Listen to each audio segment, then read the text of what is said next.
ከረጅም ጊዜ በፊት የእግዚአብሔር ሕዝቦች አዝነውና ፈርተው ይኖሩ ነበር። ነገስታቶቻቸው ሁል ጊዜ ጥሩ አልነበሩም። ጠላቶቻቸውም በቅርብ ከመሆናቸው የተነሳ ያስጨንቋቸው ነበር። መላው ዓለም በጨለማ ውስጥ እንዳለ ይሰማው ነበር። በዚያን ጊዜ ኢሳይያስ የሚባል የእግዚአብሔር ነብይ ይኖር ነበር። ኢሳይያስ እግዚአብሔርን በጣም ይወድ ስለነበር እግዚአብሔር ሲናገር በጥንቃቄ ያዳምጥ ነበር። አንዳንድ ጊዜ ሌሎች ሰዎች ሲጨነቁ ኢሳይያስ ዝም ብሎ አይኑን ጨፍኖ ጌታ ሆይ ለሕዝብህ ምን ልትነግራቸው ትፈልጋለህ ብሎ ይጸልይ ነበር። አንድ ቀን እግዚአብሔር ለኢሳይያስ በጣም ልዩ መልእክት ላከለት። ስለ ጦርነት፣ ስለ ጠላቶች ወይም ስለ ክፉ ነገስታት አልነበረም። ስለ ሕፃን ነበር። እግዚአብሔርም ለኢሳይያስ እንዲህ አለው፣ ጌታ ራሱ ምልክት ይሰጣችኋል። ድንግል ትጸንሳለች፣ ወንድ ልጅም ትወልዳለች፣ ስሙንም አማኑኤል ብላ ትጠራዋለች። በዚህ ጊዜ የኢሳይያስ አይኖች በሩ። አማኑኤል ማለት እግዚአብሔር ከኛ ጋር ማለት ነው። ኢሳይያስ የሕፃኑን እናት ስሟን አያውቅም ነበር። ሕፃኑም የሚወለድበትን ከተማ አያውቅም ነበር። ነገር ግን አንድ ነገር ያውቅ ነበር። አንድ ቀን በጣም ልዩ የሆነ ሕፃን ልጅ እንደሚወለድ።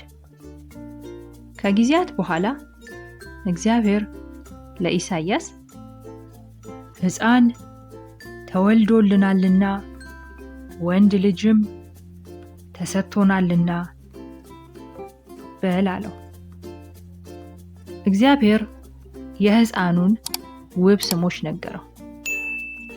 ኢሳይያስም በውስጡ አመላለሳቸው። ድንቅ መካር፣ ኃያል አምላክ፣ የዘላለም አባት፣ የሰላም አለቃ።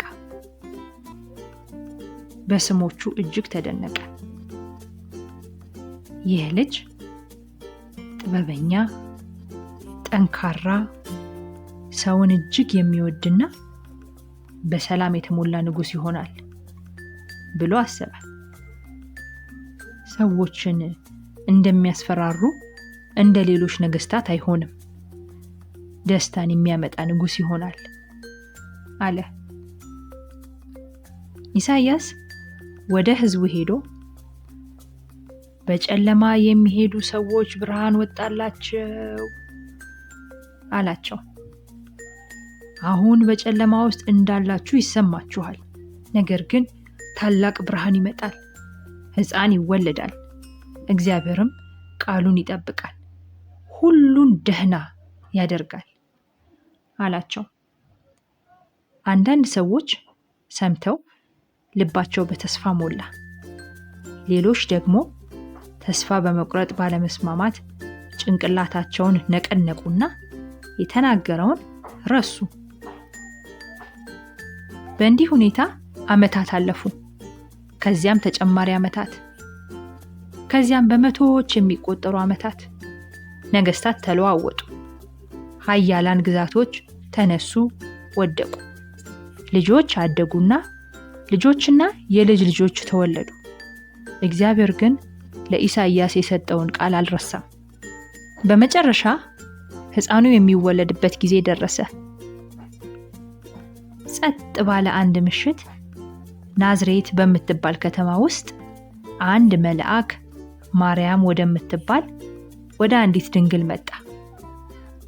መልአኩም ማርያም ሆይ አትፍሪ፣ በእግዚአብሔር ዘንድ ሞገስ አግኝተሻል፣ ትጸንሻለሽ፣ ወንድ ልጅም ትወልጃለሽ፣ ስሙንም ኢየሱስ ትይዋለሽ አላት።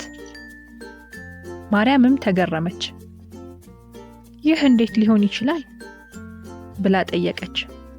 ነገር ግን በእግዚአብሔር ታመነችና እኔ የጌታ ባሪያ ነኝ፣ እንደ ቃልህ ይሁንልኝ አለች።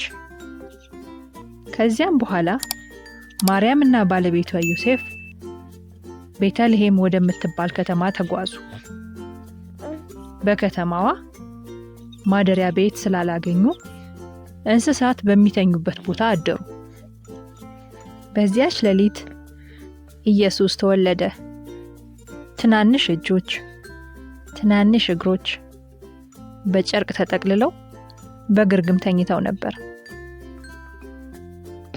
ስሙንም ኢየሱስ አለችው። እግዚአብሔር እንደ ቃሉ አደረገ። ነቢዩ ኢሳይያስ በዚያ ጋጣ ውስጥ ቆሞ ሕፃኑን ማየት ቢችል ኖሮ እርሱ ነው የተናገርኩት ልጅ አማኑኤል፣ እግዚአብሔር ከኛ ጋር ነው ብሎ በሹክሹክታ ይናገር ነበር። በግርግም ውስጥ የተኛው ሕፃን ስለ እግዚአብሔር እውነቱን ለሰዎች የሚያስተምር ድንቅ መካሪ ነበር። ከኃጢአት፣ ከሕመም፣ ከሞትም በላይ የሚበረታ ለዘላለም እንደማይተው ፍጹም ወላጅ፣ ሕዝቡን የሚወድ የዘላለም አባት ነው።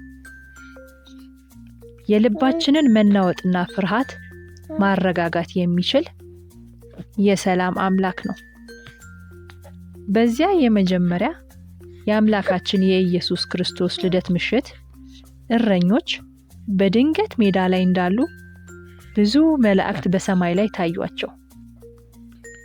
በሰማያት ለእግዚአብሔር ክብር ይሁን፣ በምድርም ሰላም፣ ለሰውም በጎ ፈቃድ ብለው ዘመሩ። መላእክት ነቢዩ ኢሳይያስ ከረጅም ጊዜ በፊት የተናገረውን እየተመለከቱ ነበር። ቃል የተገባው ሕፃን ልዩ ልጅ በመጨረሻ ተወልዷል። ስለዚህም የልደት በዓል ሲመጣ በብርሃን፣ በዝማሬና በስጦታዎች እናከብረዋለን። ምንም እንኳን በዓይኑ ባያይም እግዚአብሔር የሰጠውን ተስፋ አምኖ የተናገረውን ሰው ነቢዩ ኢሳይያስንም ማስታወስ እንችላለን። እግዚአብሔር የወደፊቱን የነገረውን ሰው፣ ለሰዎች ሁሉ ታላቅ ስጦታ የሆነውን ሕፃን እንደሚልክ ያበሰረው ሰው። ከዚህ ታሪክ ምን እንማራለን? እግዚአብሔር ቃል ኪዳኖቹን ይጠብቃል፣ ምንም እንኳን ረጅም ጊዜ ቢወስድም። እንዲሁም እግዚአብሔር ሩቅ አይደለም። እርሱ አማኑኤል ነው። እግዚአብሔር ከኛ ጋር ነው። በግርግም ውስጥ የተኛው ሕፃን ኢየሱስ የሰላም ንጉሥ ነው። ኢሳይያስ ስለኛ የተናገረው እናም ስለኛ የመጣው የድህነት አምላክ። የኢየሱስን የልደት ታሪክ በሰማን ቁጥር እግዚአብሔር የኢሳይያስን መልእክት እንደገና በሹክሹክታ እንደሚናገር ይመስላል። ተመልከቱ፣ ብርሃን መጥቷል፣ ሕፃንም ተወልዷል፣ እኔም ከእናንተ ጋር ነኝ የሚል መልእክት ያስተላልፋል።